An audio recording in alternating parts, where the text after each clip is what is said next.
In the northern forest, there lived a strange man, an expressionless man who carried a bloody wild animal carcass on his shoulders. Rumors about him had already spread among the students. As the head maid, Belle Maya naturally knew the truth. She was currently on her way to Ed's cabin. By braving the blizzard that blurred the eyes, after traveling for who knows how long, Ed's cabin slowly appeared in her vision. Maya breathed a sigh of relief seeing that she finally arrived as well. Although his appearance looked tough, but Ed turned out to be easy to talk to and even quite a caring person. Even though there were many girls trying to flirt with him, he remained firm on his stance. He was indeed a reliable man, but human relationships are more complicated than this. Just thinking about it makes her head spin. Maya felt that Ed might not know Kylie's true identity. When Maya opened the cabin door and slowly entered inside, the person inside then called out to her. The person who called out to her was of course Ed. His whole body seemed to be wrapped in bandages at the moment. Clarice's holy magic seemed to have caused quite serious injuries to him. As for Clarice, she was doing something very strange at the moment by holding a chair over her. Maya herself was quite confused and did not understand what she was seeing at the moment. She then asked him, "May I ask you to explain the situation that was happening?" Maya said that she understood the situation, but if they did not send Miss Kylie home as soon as possible, the snowstorm would get stronger, which made it difficult for them later. Ed also felt the same way. It was not good for the head maid to be away from Ophelis Hall for a long time, although Ed agreed with her words. But the words of the two of them seemed to have a different focus. Maya was confused and hesitant about what she should say at the moment. She still did not want to reveal Kylie's true identity. While looking at Clarice, Ed then thought, the reason why the saintess came here. He then flashbacked when he returned the blessing of sacred law to Clarice. It was the best action, but he realized that he was acting quite strange at that time. Kylie's true identity was a plot twist that was only revealed at the end of Act 3, revealing it this soon could be a problem. And now that she was suspicious of him, Ed was at a loss of what to do. After making up his mind, Ed then apologized for his rude attitude. He decided not to pretend anymore at the moment. While calling her as saintess, Ed then respectfully asked her to lower the chair she was holding now. Without realizing what he had said earlier, Clarice then said yes. Maya also breathed a sigh of relief when she saw that, but they were then equally surprised when they finally processed what Ed had said earlier. With confused and surprised looks directed at him, they then asked him, "Did you know?"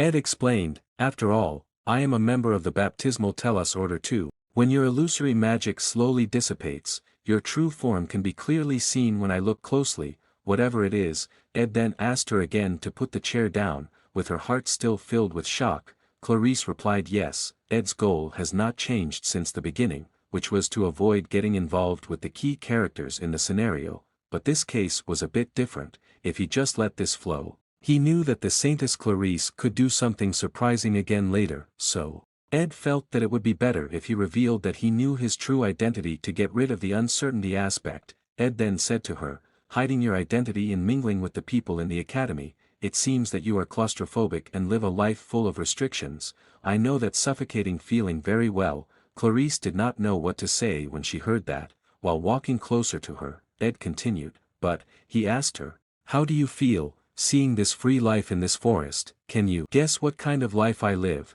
Clarice could only be stunned by his question. From what she saw, she could conclude that this man's life didn't look like a life full of freedom, but more like a life full of struggle. Everything had light and darkness, and freedom was not spared from it. Adele was a singer who praised the beauty of freedom, while this man described the darkness of freedom. Ed then apologized for being insolent to the honorable saintess, but unfortunately, Ed said that he wasn't the one who could share that view with her by her side, so he had gone too far. But now, Ed then invited her to go home. After hearing his words, the two of them then both got out of Ed's cabin and walked back to the Ophelis Hall. On the way back in the midst of the snowfall, Clarice then apologized to Maya for making her come all the way here. Maya said that she was just doing her job. She asked her not to think about it. Clarice then looked back for a moment, towards the secluded cabin in the middle of such a heavy snowfall. After the two of them returned to the Ophelis Hall, she would warm up in the room while drinking delicious warm soup. Then the cabin in the blizzard she visited would feel like a forgotten memory. But the smell of blood in the cabin would still continue to smell and the weight of reality would continue to exist. She never imagined that all this was experienced by the person who used magic to block new students during the placement exam. It was indeed sad for her when the illusion of freedom she dreamed of collapsed, but at least, leaving the holy city to seek freedom and coming to Sylvania seemed like a good decision, because she met a senior she deserved to admire. Maya could only be silent when she saw Clarice suddenly stop walking while looking towards Ed's cabin with a pensive gaze. A conjecture then appeared in her head. This was something she was afraid of happening, but Maya still tried to refute her conjecture. It was not clear to her at all, because she could not understand the meaning implied by Clarice's gaze. Maya could only feel uneasy. Spring came when someone almost forgot about it, and that makes it even more precious. The sky looked very clear today. At Laplace Bakery, Ed and Lortel were seen sitting together there. Ed said that he didn't want to drink tea. He heard that it was difficult to get a seat here without a reservation. Lortel said that it didn't matter, she was here to discuss business. She then asked the waiter next to her, "Could I ask to be seated? Completing the inventory check might take a while." Nervously, the waiter agreed to her request. He would do whatever she asked. With a sweet smile, Lortel thanked him. Seeing that the waiter readily agreed to her request, Lortel said that exclusive power is sometimes entertaining too. It can create privileges that didn't exist before. Hearing that, Ed said, "From what I can see from the man's expression, it seems that only you enjoy that." Lortel could only feel helpless at his sarcasm, even though she herself felt that his words were true. Lortel said that she was not one to trouble someone carelessly, as he knew.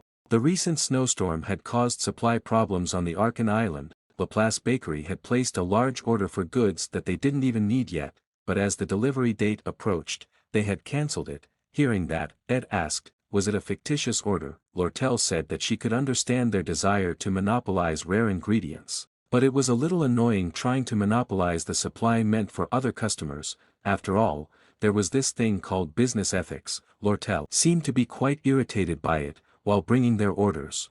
The waiter with a pained face then begged Lortel to please calm down her employees. No matter why, restricting future orders to this extent was unreasonable, so he asked her to please consider the store's situation for this time only. If the situation goes like this, then, but Lortel only replied perfunctorily to his request. He could only feel depressed hearing that, not caring about it anymore. Lortel then said to Ed that she also had classes in the afternoon. She asked, should we head to the professor building together? While Ed himself was now still surprised by Lortel's indifference, she was really cold-hearted. As the two of them walked out of Laplace Bakery and walked together towards the professor building, Lortel then explained her reason to him. She said that she didn't want to do it either, but with the snowstorm cutting off the supplies from the headquarters, the company's available capital was very low, even with a lot of assets. This was still a difficult situation. Hearing that, Ed asked, so, there are even times when your finances are threatened, huh? It must be difficult. Lortel just laughed at that. She didn't know what he meant. Did he not know who she was? Taking care of money was her specialty. So she told him not to worry, as long as they didn't increase unnecessary expenses, they would be fine. After all, things like this were indeed important to run the company. But, Lortel was then confused and surprised when she finally realized something in Ed. Seeing him who only carried a sling bag, Lortel asked, why didn't you bring your book on the way to class? Hearing that, Ed replied, I have to stop by the library and borrow the book. Think of it as a kind of practice run. Lortel was shocked to hear that Ed had to go through such a thing. She then asked, how much does it cost? The academy should just buy it. Lortel just realized something that she had been ignoring, something that was a headache topic for poor students. If you think about it, the amount is not small to be taken care of by a student. Sylvania's textbooks are top-ranked. After realizing that, Lortel then bitterly opened her wallet.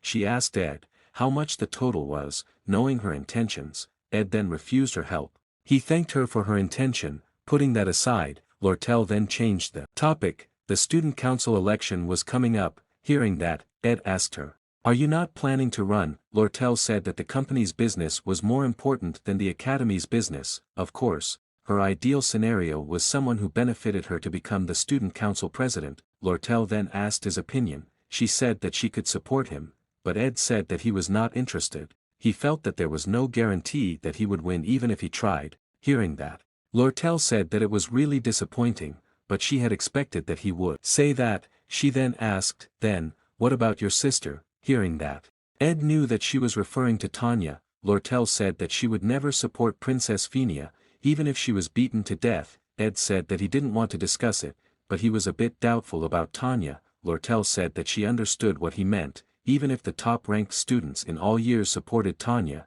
it would still be difficult for her to get elected. Even if she was the second daughter of the Roth-Taylor family, the gap between the two of them was still too wide. Hearing that, Ed then pondered. Lortel saw the situation accurately. In the current scenario, Princess Phinia was already set to be the student council president. Tanya Roth-Taylor, who played the role of violinist, used all the tricks at hand to try to win just one vote, but the gap was never reduced. In the end, Tanya's role in this scenario was just a stepping stone to Phinia's success. Lortel suddenly asked him at this time, "Don't tell me, you support the princess?" Ed was quite surprised by her sudden question. He then just said, "Not necessarily, if he had to choose, then he would prefer his own family." Tanya, with blushing cheeks, Lortel was then grateful to hear that. Many students at the academy respected the Princess Phinia, so she was worried if he was the same. While resting her head on his chest, Lortel said, "You know that I like you, right?" With a teasing face, Lortel said that she almost felt jealous. Lortel looked at him with a loving gaze, but Ed's face still looked flat as usual. Lortel asked him if it was heartfelt. While putting her ear on his chest, she then checked his heartbeat, but she got disappointing results. Ed then moved her head away from his chest. Lortel complainingly asked, "You still don't want to open your heart, huh? What is my fault?" Ed replied, "Nothing. It was just that he felt that his position was still not safe until he graduated later." Lortel was surprised to hear that. She then asked, "What about after graduation later?" Ed just kept silent hearing her question. Lortel smiled at that. She felt she had just gotten valuable information. She didn't know what he meant by mentioning their graduation later, but it was still 2 years away. In a teasing tone, Lortel continued, "That's if you can survive until that time." Ed was just silent in the face of her teasing. Graduating safely is difficult to do. In the end, the protagonist must defeat the final boss. Only then can the world become peaceful. Then, he can also graduate safely, especially if Taylor is supported by Clarice, the symbol of the church, and Phinia, the symbol of the royal family. With the support of the two of them, Taylor will definitely be able to defeat the final boss, Saint Dragon. In other words, Taylor must continue to develop according to the original scenario and then gather many partners. This is the first day of school. The new students have got their own classes. Fortunately, Clarice can keep her identity and enter the school normally. She continues to stick to Tanya at this time. Speaking of Tanya, Ed inwardly apologized to her. The student council election will begin soon, but Phinia will be the student council president. That way, the scenario that was broken last year can return to normal, and he can live in peace. Ed smiled slightly at the thought of a bright future ahead of him, but, contrary to Ed's expectations, for a girl who was lying in her room, with trembling hands, and a face that looked like a depressed person, Phinia muttered, "I knew it. I won't be able to escape. All the scenarios are starting to fall apart."